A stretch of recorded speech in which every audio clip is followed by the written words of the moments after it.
Последние несколько лет большое внимание уделяется обеспечению безопасности дорожного движения, а именно ремонту и строительству дорог. В текущем 2017 году по проекту «Безопасные дороги» на данной цели в Пензенскую область направлена беспрецедентная сумма около 5 миллиардов рублей. На эти средства планируется отремонтировать более 98 километров дорог по всей Пензенской области.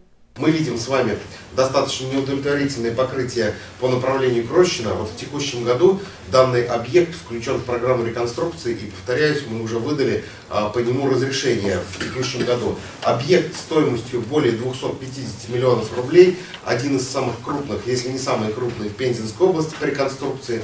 Буквально вот на днях решился вопрос о выделении полной суммы денежных средств на ремонт полного асфальтного покрытия по направлению на Куракино. Состояние этих дорог уже давно волнует как сельчан, так и автолюбителей, проезжающих в данном направлении. Дорога на село Куракино особо важна, ведь ежегодно летом по ней лежит маршрут в 2 детских лагеря – «Чайка» и «Солнечная поляна». И вот в 20-х числах августа дорожники приступили к долгожданным работам. На сегодняшний день произведено был выравнивающий слой.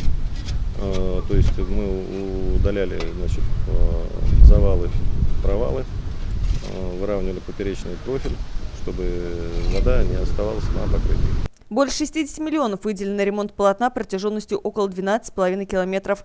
Со слов руководителя подрядной организации, все работы планируется завершить в срок до 10 октября, если погодные условия не внесут свои коррективы. Елена Коршунова, Борис Брыков, телеканал Свердловск ТВ.